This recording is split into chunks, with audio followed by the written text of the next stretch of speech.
కరీంనగర్ జిల్లా రామాడుగు మండలం వెలిచాల గ్రామంలో రాజకీయాలు కాకమీదున్నాయి. సర్పంచ్ రేసులో వీర్ల నరసింహరావు ముందంజలో ఉన్నట్లు తెలుస్తోంది. గ్రామాభివృద్ధి, ప్రాథమిక సదుపాయాల కల్పనపై ఆయన ప్రణాళికలను ప్రజల ముందుంచుతున్నారు. ఈయన ప్రచారంపై గ్రామంలో ఎక్కువ చర్చ జరుగుతోంది. పూర్తి వివరాలు మా ప్రతినిధి పంపించిన సమాచారం ప్రకారం వెలిచాల గ్రామంలో సర్పంచ్ ఎన్నికల సందడి గత కొద్ది రోజులుగా నెలకొంది. ముఖ్యంగా వీర్ల నరసింహరావు ప్రచారం పైన అందరి దృష్టి పడింది. ఆయన గ్రామంలోని అన్ని వర్గాల ప్రజలను కలిసి వారి సమస్యలను అడిగి తెలుసుకుంటున్నారు. అలాగే గ్రామంలో తాను చేపట్టబోయే అభివృద్ధి పనుల గురించి కూడా వివరిస్తున్నారు. మౌలిక సదుపాయాల కల్పన, తాగునీటి సమస్య పరిష్కారం, పారిశుద్ధ్య పనులు వంటి అంశాలపై ఆయన ప్రధానంగా దృష్టి పెట్టారు. నరసింహరావు ప్రచారానికి ప్రజల నుండి మంచి స్పందన లభిస్తున్నట్లు సమాచారం. అయితే ఎన్నికల బరిలో ఉన్న ఇతర అభ్యర్థులు కూడా దూకుడుగా ప్రచారం చేస్తున్నారు. దీంతో వెలిచాల గ్రామంలో ఎన్నికలు రసవత్తరంగా మారే అవకాశం ఉంది. ఈ ఎన్నికల ఫలితాలు ఎలా ఉంటాయో చూడాలంటే మరికొన్ని రోజులు ఆగాల్సిందే. హలో, నమస్తే. నా పేరు మోనిక. మనం H5 న్యూస్ ఛానల్ నుంచి మాట్లాడుతున్నాము. ప్రజెంట్ మనం ఎక్కడ ఉన్నామంటే కరీంనగర్ జిల్లా రామడుగు మండలం వెలిశాల గ్రామంలో ఉన్నాము. ఇక్కడే మన సార్ అభ్యర్థి అయిన సార్ ఇక్కడే ఉన్నారు. ఒకసారి సార్ మాటల్లో మనం మాట్లాడదాం. సార్ నమస్కారం. సార్ నమస్కారం. సార్ నా పేరు మోనిక. నేను మీ గురించి ఇక్కడ చాలా విన్నాను సార్. అసలు ఎవరిని అడిగినా అసలు మా క్వశ్చన్ అయ్యే ముందుకే వాళ్ళ నుంచే మాకు ఆన్సర్ ఇస్తున్నది. సార్ ఒక దేవుడు. ప్రతి ఒక్కరికి మన హాస్పిటల్లు లేదంటే హాస్పిటల్ కట్టించారు, రోడ్లు వేయించారు. మీ గురించి 100% మాకు పాజిటివ్ వచ్చింది సార్. అసలు మాకు క్వశ్చన్ వేసే ఛాన్స్ కూడా మీకు మా మీడియా ఇవ్వలేదు. ఇవన్నీ ఎంత నేను బయట తెలుసుకున్నా ఒక్కసారి నేను మాటలు విందాం అనుకుంటున్నాను సార్. ఒక్కసారి చెప్పండి సార్, మీ గురించి, మీ రాజకీయం గురించి చెప్పండి సార్. నా పేరు వీర్ల నరసింహారావు, వెలిచాల గ్రామ సర్పంచ్ అభ్యర్థి.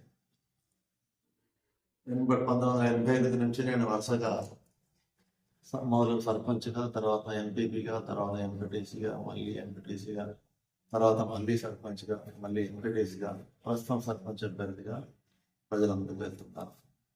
ఓకే సార్, మీరు 2 అవార్డులు తీసుకుంటామని కూడా మేము విన్నాం సార్. 88 సర్పంచ్ కాలంలో 3 సార్లు జిల్లా స్థాయిలో తీసుకున్నాం. 2013-18 మధ్య సర్పంచ్ పదవి కాలంలో జాతీయ స్థాయిలో ప్రధానమంత్రి మోడీ చేతుల మీదుగా ఆల్రౌండ్ డెవలప్మెంట్, అన్ని రంగాల్లో అభివృద్ధి చెందిన గ్రామంగా అవార్డు తీసుకోవడం జరిగింది. 12 లక్షల రివార్డు తీసుకోవడం జరిగింది. సర్పంచ్ పోటీ చేయాలనుకోవడానికి మొదటి కారణం ఏంటి సార్? సర్పంచ్కు ఉన్నంత బాధ్యతలు మిగతా ఏ పదవికి ఉంటాయి. ఒక గ్రామ సమస్యలు పరిష్కరించాలంటే గ్రామస్తుల సమస్యలు మనం పరిష్కరించడం సర్పంచ్ పదవి అనేది బాగా ఉపయోగపడుతుంది. సర్పంచ్గా నేను గతంలో 2 సార్లు చేసిన సందర్భంలో కూడా గ్రామాన్ని అన్ని రంగాల్లో అభివృద్ధి చేస్తూ ప్రత్యేకంగా మన దగ్గరకు వచ్చే సమస్యలు, వ్యక్తిగత సమస్యలు, వృద్ధుల సమస్యలు, మహిళల సమస్యలు, తగాదాలు కానీ చాలా రకాల సమస్యల మీద మన దగ్గర వస్తున్నారు. అవన్నీ పరిష్కరించడం నేను దాని మీదనే ప్రజలు నేను ఎక్కువగా ఉన్నాను. ఇక్కడ చాలా రహదారులు బాగాలేవు, డ్రైనేజీలు బాగాలేవు అని ఒకప్పుడు విన్నాము. ఇప్పుడు మన సార్ దేవుడు అనేటువంటి వచ్చాక మాకంటూ ఏమి ఇక్కడ మైనస్ లేవు. సార్ మా దేవుడు, ప్రతి ఒక్కటి మేము అడగక ముందే మా ముందుండి మాకు అన్నీ జరిపిస్తారని ప్రజలు మాకు చెప్తున్నారు సార్. మీ మాటలు లేదు. ప్రజల అవసరాలు ఏంటి అనేది నాకు పూర్తిగా అవగాహన. నాకు చిన్నతనం నుంచి ఈ గ్రామంలో నేను పూర్తి రాజకీయాల్లోనే ఉంటూ నాకు 18 సంవత్సరాల వయసు నుంచే నేను నేతాజీ యువజన సంఘం స్థాపించి అప్పటి నుండి ఇప్పటి వరకు రాజకీయాల్లో ఉంటూ తెలుగుదేశం పార్టీ స్థాపించిన తర్వాత తెలుగుదేశంలో చేరి తెలుగుదేశం పార్టీ రాజకీయాల్లో క్రియాశీలంగా ఉంటూ మరి సర్పంచ్గా, ఎంపీటీసీగా, మండల పరిషత్ అధ్యక్షుడిగా, మళ్ళీ సర్పంచ్గా, మళ్ళీ ఇప్పుడు సర్పంచ్గా నేను ముందుకు వెళ్తున్నాను. ఈ మధ్యకాలంలో మరి మాకు ప్రతిసారి ఎమ్మెల్యే పనిచేసిన ఎమ్మెల్యేని గెలుపొందడం అనేది మాకు అనుకూలంగా మారిన అంశం కూడా గ్రామాన్ని డెవలప్ చేయడానికి 10 సార్లు ఎమ్మెల్యేలు కూడా మేము ఎవరికైతే పనిచేసామో వారే గెలిచారు. ఆ గెలవడం వల్ల వారి ద్వారా మన గ్రామాన్ని నిధులు ఎక్కువగా రావడం జరిగింది. నాకున్న అధికారులతో పరిచయం, ఒక వరుసగా 35-30 సంవత్సరాలు పనిచేసినప్పుడు అధికారులతో ఏ విధంగా సమాధానం అంటే మీకు తెలియంది కాదు. దానితోటి అధికారుల సహకారంతో, ఇటు రాజకీయ నాయకులు ఎన్నికల ద్వారా కానీ, ఇటు ప్రజల సహకారంతో అసలు సమస్యలు అనేది ప్రధాన సమస్యలు ఎప్పుడో పరిష్కరించడం జరిగింది. ఇక్కడ 100% సీసీ రోడ్లు, 100% డ్రైనేజ్, 100% రక్షిత రెడీ సరఫరా అనేది ఇక్కడ వీధి పాల్గొనడం 100%. ఉన్న సీసీ లైట్స్, సీసీ కెమెరాలు కానీ అన్ని రంగాల్లో మేము మంచి అధునాతనమైన అన్ని సౌకర్యాలు గ్రామ పంచాయతీ భవనాన్ని నిర్మించుకోవడం జరిగింది. వీటన్నింటినీ పూర్తి చేసుకున్నాం. ఇంకా భవిష్యత్తులో గ్రామాన్ని ఎవరి సర్పంచ్ గారిని గ్రామ ప్రజలు ఆశీర్వదించి ఎన్నుకున్నట్లయితే ఇక్కడ నేను ప్రత్యేకంగా నేను ఇచ్చే టైమింగ్ నేను 100% టైం ఇస్తాను. నాకు వేరే వ్యాపకం లేదు. గ్రామ సమస్యలు అది ఎటువంటి సమస్య అయినా పరిష్కరించడానికి నేను ఇళ్ళవేళలా ప్రజలకు అందుబాటులో ఉంటాను. ఓకే సార్, ప్రభుత్వ పథకంలో గ్రామస్తులకు మీరు ఏ విధంగా చేరవిస్తారు? అది కేంద్ర ప్రభుత్వం కానీ రాష్ట్ర ప్రభుత్వం కానీ వాళ్ళు ఇచ్చే సంక్షేమ పథకాలు అర్హులకు అందేలాగా చూస్తారు. అర్హులందరికీ ఆ పథకాలు అందేలా కృషి చేస్తారు. ఇప్పటికే ఇందిరమ్మ ఇల్లు 75 ఇళ్ళు వచ్చాయి. ఇక్కడికి ప్రతి సంవత్సరం 50 వస్తాయి. అదనంగా మా ఎమ్మెల్యే గారి సహకారంతో ఇంకా ఒక 100 ఇళ్ళు తీసుకురావాలనుకుంటున్నాను. ఆ ఇళ్ళన్నీ కూడా నిరుపేదలకు అందించి వారి కళ్ళల్లో వెలుగు చూడాలని నా కోరిక. గ్రామంలో మహిళల భద్రత గురించి మీరు ఎలా ఆలోచిస్తారు? మహిళా భద్రత అంటే నేను ప్రత్యేకంగా సీసీ కెమెరాలు ఇంతకు ఉన్నాయి. వాటిని ఇంకా అధునాతనమైన సీసీ కెమెరాలు పెట్టి వాటి నిర్వహణకు ఒక పరిశీలన పెట్టాలనుకుంటున్నాను. తర్వాత ఇళ్లలో జరిగే కానీ ప్రజలు కానీ ఇంకొక రకం కానీ వివక్ష కానీ మహిళలు వాటిని లేకుండా చేయడానికి నేను కృషి చేస్తాను. ఇప్పటికే మనం మా విద్యార్థినుల విషయాన్ని చూసినట్టయితే మా మగపిల్లలకు ఒక విధంగా ఆడపిల్లలకు ఒక విధంగా ఇప్పటికీ ఇంకా తల్లి అనుకుంటున్నాను. అలా ప్రత్యేకంగా తల్లుడే దానికి కారణం.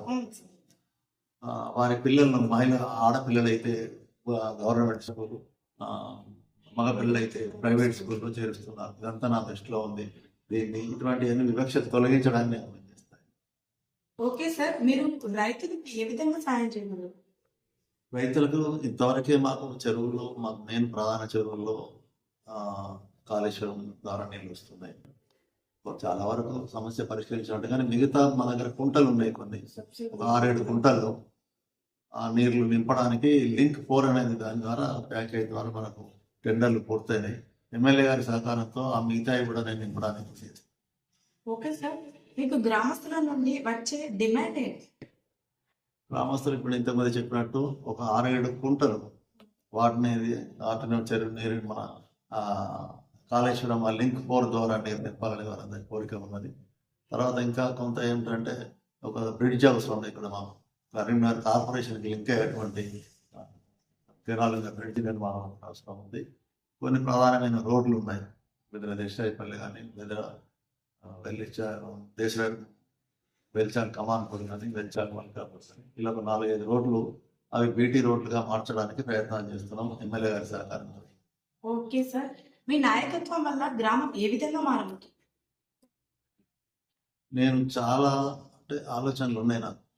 రేపు తర్వాత మనం ప్రజలు నన్ను ఎన్నుకుంటే అప్పుడు కూర్చుండేదంటే అసలు గ్రామానికి ఏం అవసరం ఉంది, ప్రజలకి ఏం అవసరం ఉంది, దానికి అనుకూలంగా పథకాలు రచన చేయాలని ఆలోచన. దానికి కేంద్ర రాష్ట్ర ప్రభుత్వాలు ఇచ్చే నిధులతోటి వాళ్ళని వాడి సహకారంతో పూర్తిగా పరిష్కరించాలని అనుకుంటున్నాను. Okay sir, thank you. చివరిగా ఒక ప్రశ్న, మీ ప్రజలు మీ నుంచి ఏం ఎక్స్పెక్ట్ చేస్తున్నారు? అంటే ఇప్పుడు సార్ని గెలిపిస్తే నాకు ఇది ఆల్రెడీ చాలా మంది చాలా విధాలుగా చెప్పారు, ఇది ఒకసారి మీరు చెప్పండి. ప్రజలు నా నుంచి కోరుకుంటే ప్రజలు మేమేది కోరాల్సిన అవసరం లేదు, ఆయనకి అన్నీ తెలుసు. మా ప్రతి సమస్య ఆయనే గుర్తించి పరిష్కరిస్తాడన్న నమ్మకం ప్రజలకు. నేను అదే విధంగా వారి సమస్యల పరిష్కారానికి నేను చేస్తాను. Okay sir, thank you so much అండి. మీ ఒక టైం మాకు ఇచ్చినందుకు. చూస్తూనే ఉండండి H5 న్యూస్ ఛానల్. నేను మీ మోనిక.